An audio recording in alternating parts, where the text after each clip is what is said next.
Bonjour, cette vidéo présente la notion de fonction de transfert dans le domaine de Laplace, ainsi que la modélisation graphique que l'on utilisera pour modéliser le comportement des systèmes linéaires continus invariants, qui s'appelle le schéma bloc. Pour élaborer un schéma bloc, il faudra partir des équations différentielles donc dans le domaine temporel, passer dans le domaine de Laplace pour obtenir donc des équations polynomiales en P, la variable de Laplace.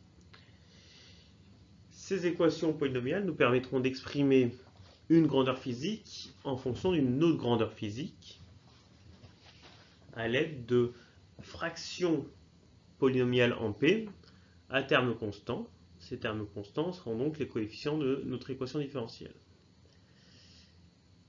Dans nos schémas blocs, les grandeurs physiques seront représentées par des traits, des flèches, et les fonctions de transfert, donc qui dépendront des caractéristiques de nos systèmes, donc des caractéristiques géométriques, mécaniques, physiques, chimiques, seront représentées par des fonctions de transfert et donc à l'intérieur de blocs.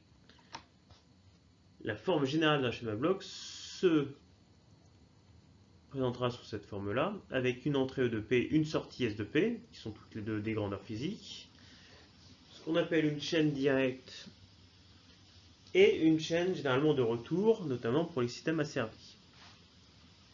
Epsilon de P et S de P sont des grandeurs physiques, et dans les blocs f de P ou grand R de P, nous aurons des fractions avec des numérateurs et des dénominateurs qui seront des polynômes en P, dont les coefficients seront des constantes dépendant des caractéristiques des systèmes.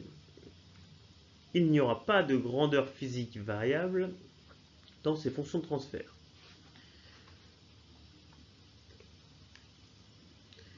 On appellera généralement h de P une fonction de transfert, généralement la fonction de transfert en boucle fermée. On définit une fonction de transfert en boucle ouverte lorsqu'on ouvre le comparateur. Donc le comparateur a cet élément-là qui permet de faire la différence entre notre entrée E de P et notre grandeur petit s de P.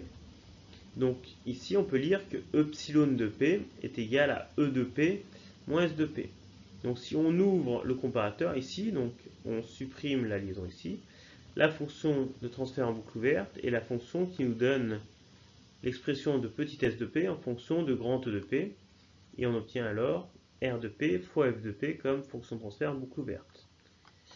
En effet, un schéma bloc se lit en disant que grand S de P c'est égal à la fonction de transfert F de P fois son entrée epsilon de P.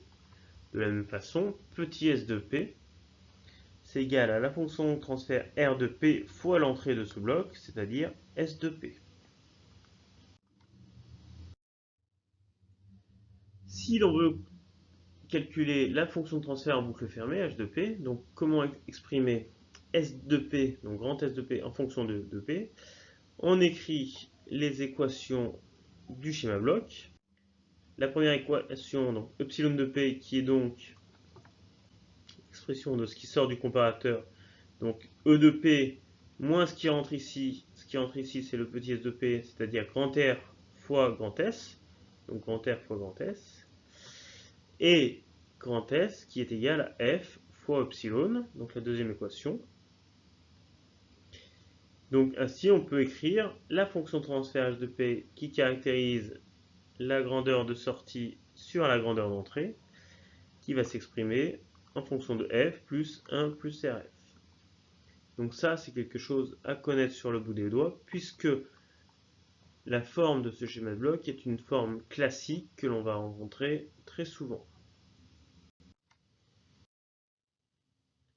De manière générale, une fonction de transfert sera donc une fonction qui permettra de faire le lien entre deux grandeurs, une grandeur généralement de sortie, une grandeur d'entrée, donc S sur P, et s'exprimera sous la forme d'un polynôme au numérateur et d'un polynôme au dénominateur. On appelle ordre du système, le degré du dénominateur. on appelle 0 du système les racines du numérateur et pôle de notre fonction de transfert les racines du dénominateur.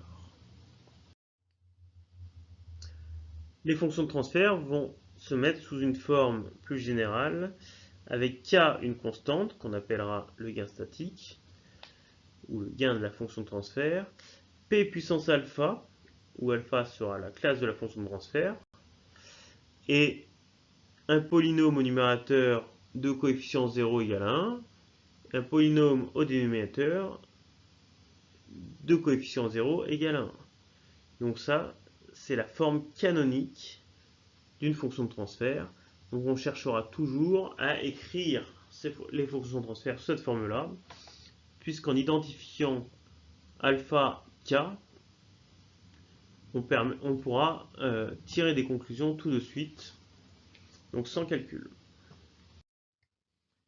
Voilà, c'est tout pour cette vidéo sur les fonctions de transfert et la modélisation par schéma bloc.